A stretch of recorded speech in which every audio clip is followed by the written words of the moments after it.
He's in a foreign nation. Did Bangkok have extradition stuff with Very the much US? so, it turns out. Yeah, like I think Alexander Kaz, like probably, I don't know why he went to Bangkok, really. Maybe just because it's nice there. But like he it was the opposite of, it turns out, like the non-extradition treaty Russian haven that they thought he was in.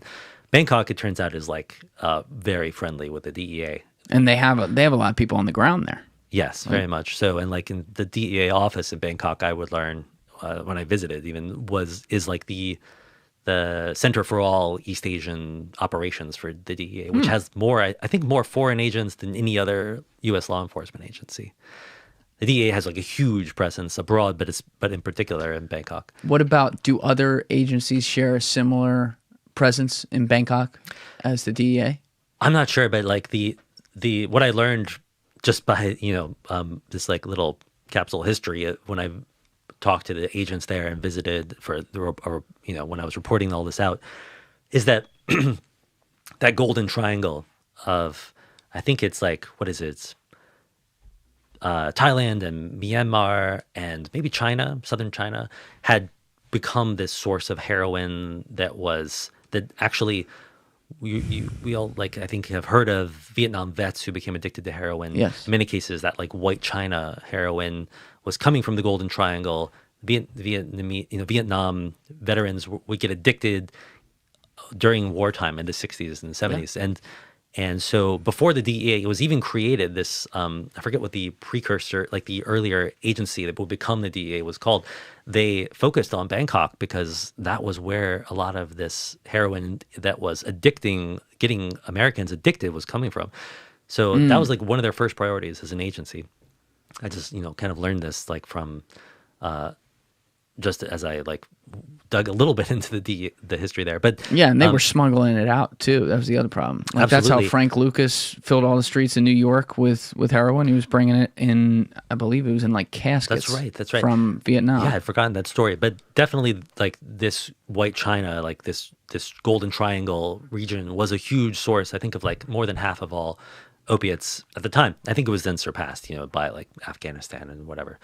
But nonetheless, like, Kaz was in the wrong place. Like, this was the opposite of a non-extradition country. But it was still like he was a very like smart guy, and the story I tell in the book, like, it's one of the like more detailed cases because he took really smart security measures.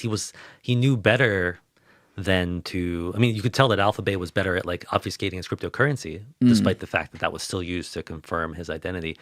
But then also he had learned from Ross Ulbricht, you don't work on your laptop in a public place. And he had full disk encryption on his laptop, but never even opened it outside of his home. So that was like a huge challenge in trying to take him down. That eventually like led to this incredibly elaborate sting operation where they knew that they had to not only grab his laptop, but grab it in an open state in his home. In his home. Yeah. Wow. What was it, Aaron and who was the other pseudonym? Ali and Aaron, yes. Ali and Aaron at the agents. FBI. So when they traced it back to him, and then they confirmed that on another investigation out of Fresno, with the DEA, due to a tip-off, they also had traced it back to him. Obviously, now they know they have their boogeyman, quote-unquote, who's Alpha 02. This is what, like, end of 2016-ish, something like that? Yeah, exactly. Okay. So how long until they had to do the sting, and, like, what was the planning? Like, what was the full story there? Like, how did that go down? Well, I should say that even in the midst of this, there was this other case that Fresno and DC, those two branches, like, did kind of join forces. But then at the same time, I mean, this case is so like epic and it's kind of global scope. But these Dutch agents were tracking the second biggest dark web market ever, used cryptocurrency tracing to find the servers of that market, which was called Hansa, and hatched this idea. I mean, the Dutch are like truly like very aggressive in their law enforcement's operations like this. They came up with a plan to not just take down the second biggest dark web market, but to take it over, to run it themselves undercover.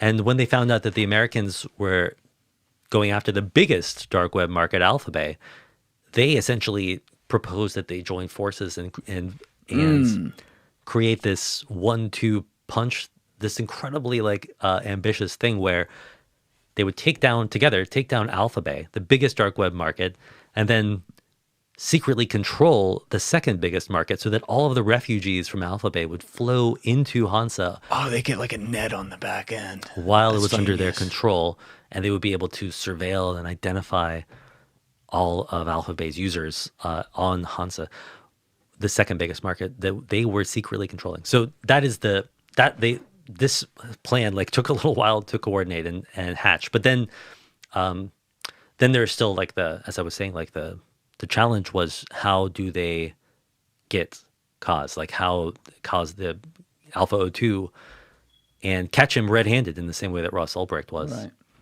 And one of the tactics that really allowed them to do this was that they figured out that Caz had a third alter ego as on this kind of pickup artist alpha male forum, where he was known as Romeo. He was like a fan of raw dogging, and that was the unfortunate. Excuse me for like explaining all this, but no, you can say it's a rated R show. You can say what you want. That's funny. And he was like just absolutely live blogging his sex life on this like alpha male, pretty gross forum. How'd they figure out that was him? It's interesting. I don't actually know how they initially. I mean, this Romeo character, this other pseudonym, was like sort of bragging about his like living large in Bangkok, having a lot of cryptocurrency, having a web development firm, which was the front company. So there you go. All these like things kind of pointed to him. But then, as always, it's about following the money. In this case, it turns out that Caz was paying for a premium account on Rouge V, and they subpoenaed his PayPal account, found that he was paying for this account, and that Romeo, Alpha O2, Alexander Caz, they're all one person.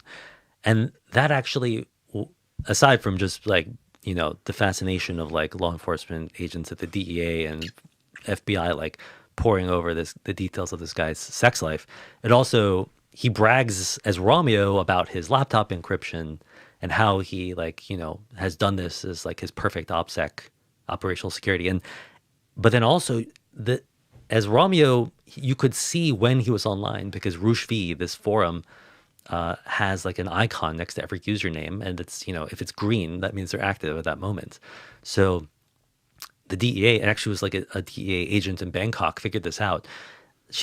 Became It's Jen Sanchez. Exactly, Jen Sanchez, who was like the kind of most like, I don't know, most deeply involved DEA agent in Bangkok, perhaps. Her boss, Will Guzman, was like part of the case as well.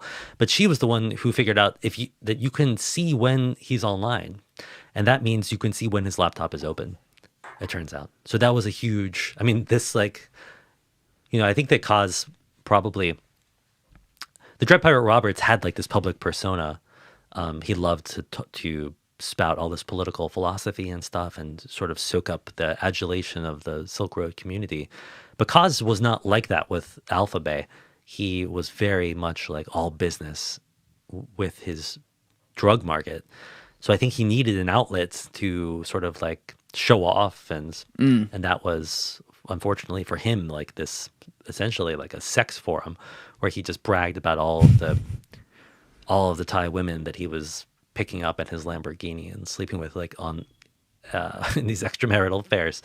Always comes back to the pride, man. Some way or another, comes back to pride, like and hubris is like the downfall of all of these guys. And Alpha O2 was so careful, but Romeo was like not. His other alter ego was where he truly kind of got caught in a sense, because that allowed them to trace his movements. They could like see that he would like, basically they would like follow him physically, see that he would like pick up somebody in his Lamborghini and take them to his second home or to like a love motel, and then they would see him like live blogging the sex that he'd had the next day.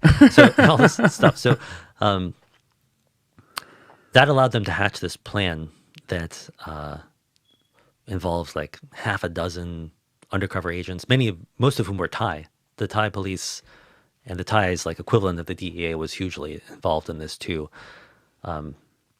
So on July 5th of 2017, they assembled this whole kind of undercover operation with somebody pretending to be a gardener, somebody pretending to be like an electrician working on a telephone pole.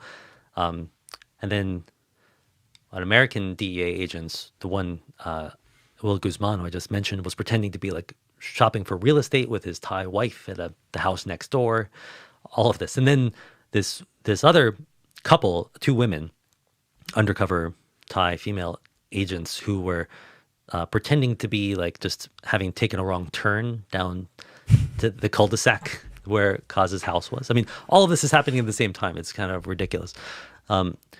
They drive this Toyota Camry down the cul-de-sac and then pretend that they're lost and are trying to turn around and then crash their Camry into Cazes' front gate, which is all a ruse designed to get his attention, to pull him out of his house and hopefully get him to leave his laptop open. And they do this, of course, when they can see that green icon on Rouge V is active. Like they know he's logged, he's there.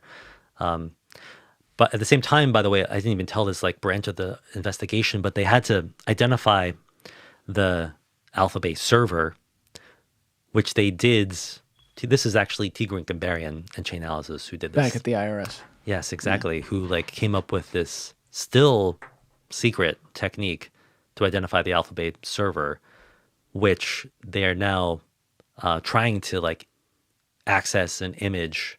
Maybe we can come back to like the technique they used, but however they did it, they found that it was in Lithuania. They have agents in Lithuania at the same time who can see that Caz is logged in to the server and then accidentally pull it off. They actually accidentally crash the server as they're like examining it. And this is prior, obviously. This happens just minutes before the whole sting that they're planning.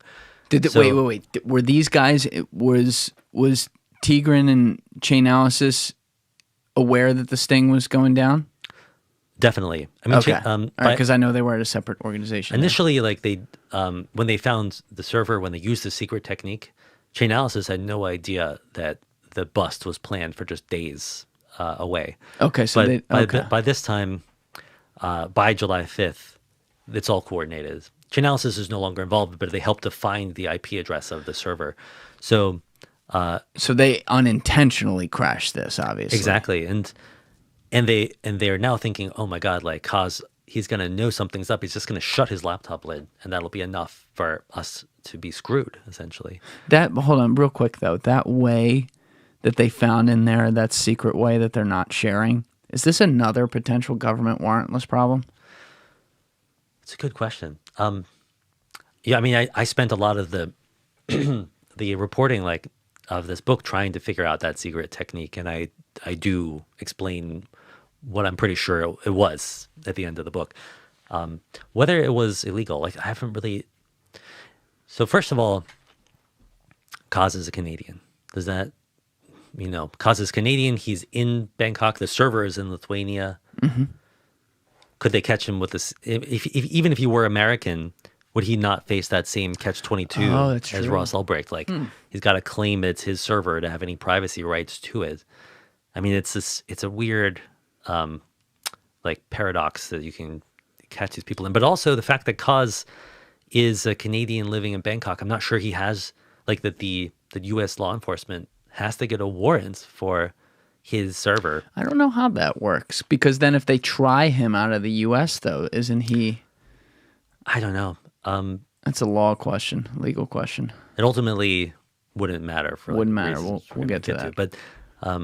But yeah, people can read that in your book. That part, the rest of that. That's fine. I just wanted to know if there was something possibly there. It's both like a good, I don't know, kind of reveal, but also maybe we shouldn't spoil it. But it's also like a bit of a technical story. So, but like I think I did figure out what they did, and that's the kind of like surprise reveal at the end of the book. I actually, just in the very last phase of the reporting, I think I mentioned a leak from Chainalysis earlier, and that is how I figured that secret technique out as well. Okay. But anyway, they crashed this server right before this is going, minutes before this is supposed to go down. So then everybody, this whole team, and there's like 6 undercover agents on Caz's block surrounding his house in different ways. Like the DEA agent and his fake wife are in the house. They've got eyes on his house as they pretend to shop. Like the DEA agent is like trying to distract the real estate agent while his partner is upstairs, like, doing surveillance on Caz's home.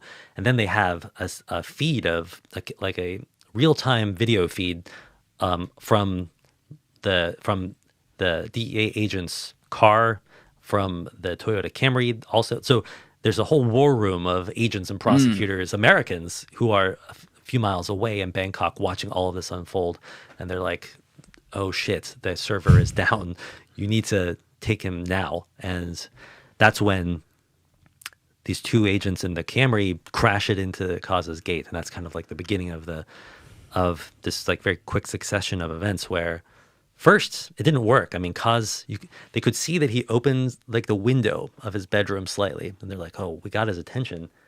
Maybe he stepped away from his computer, but it's his wife, who is, by the way, 8 months pregnant, who comes down, and they have to like do this whole pantomime of like the undercover agent who had crashed the car was like, "Oh, I'm so sorry. Can we pay for the damage? Can you please get your husband to come down so I can figure this out with him?" And Caz does come down in like his gym shorts and shirtless and shoeless, and they go into the house. Well, at that point, the fake driver for the real estate shopping couple comes out, and he kind of like, I mean, it's an elaborate story, but like.